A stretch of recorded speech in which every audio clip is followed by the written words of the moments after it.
Alright, what's up everyone?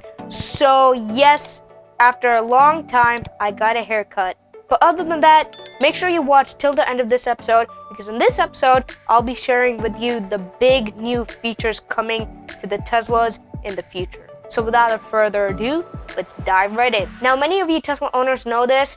Basically, in the Tesla, you can set your own driver profile, and it will basically personalize all your settings and features to how you'd like it. But many other cars have passenger seat profiles, and that's something Tesla doesn't offer. But the great news is Tesla will be adding it in the future, most likely. Oh, and speaking of passenger seat profiles, Tesla plans to use face recognition to offer new passenger profiles. Passenger profiles could take into account the seat position, seat heater, climate, temperature, and the direction of the air vents. It's possibly they may even include the ability to carry over some driver preferences over to the passenger. For example, if they detect driver A is in the passenger seat, they could set up his passenger preferences, but also bring some of his driver preferences with him, like favorite music stations or map favorites. This is incredible, guys. This is something we've all been wanting for quite a while. Now, many of you guys know about Tesla Sentry mode, though there is still a lot of improvements needed to Sentry mode, and luckily, Tesla will bring those in the future. For example, Sentry mode sensitivity settings, the ability to delete all Sentry mode events at once, and stealth Sentry mode, which would not alert intruders.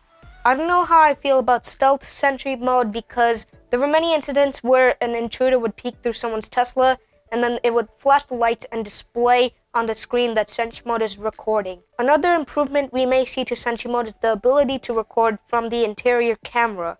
That, guys, is a must to have for Sentry mode, because in case if your Tesla gets broken into, inside you can see the intruders.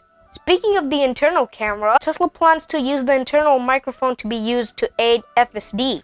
Teslas do not currently have external microphones. The only microphones they have currently is the internal one used for voice commands and hands-free calling.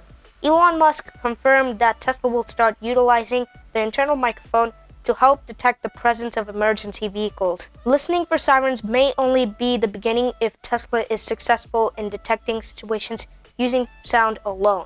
What if they could detect other sounds that help the car further understand the environment and the current situation? Maybe listening for car honks, screeching tires, or crashing sounds. This may even be the start of Tesla adding a "Hey Tesla" like wake command to activate the voice assistant like VW does in their ID vehicles. When Tesla starts to use microphone for things beyond Bluetooth calling and voice commands, it could open a whole new door of possibilities.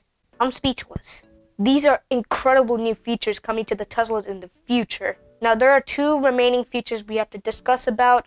Now, if you've been watching me for quite a while, you will know that I am not a fan of the proximity warning on the Teslas. Elon replied to a tweet saying, "Is it worth the engineering time to make the proximity sensor chimes be directionally projected from corresponding speakers in the cabin and with volume relative to distance?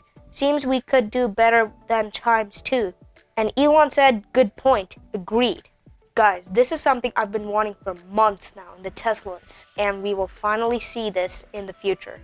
And actually, one software update we got on the Tesla, I noticed that the proximity sensors were faster and a bit louder than the previous software update. So that was great news, and I was happy to see that, and we will be getting even more improvements to those in the future. And now, saving the best for the last, rear emergency braking. Yes, this is something I've been wanting even more than them fixing the proximity warnings. Elon replied to a tweet saying, "Can Tesla add rear emergency braking using the rear camera? It's clear emergency braking works great with the vision in the front. Why not the back? Many cars have this as a standard feature, so if there's an obstacle directly in your reverse path, the car will brake." And Elon said, "Good point. We do have torque reduction if an obstacle is detected, but active braking would be better. Prime directive is do not crash." So yes, we are most likely getting rear emergency braking in the future to Teslas. And if you're wondering where I found out about these features from, it's basically a website called notateslaapp.com. But anyways, that everybody is going to wrap it up for today's episode. Thanks everybody for watching this episode. Smash the like and subscribe button, turn on the notifications so you don't miss out on any new posts, send a comment down below, and catch you guys in the next episode.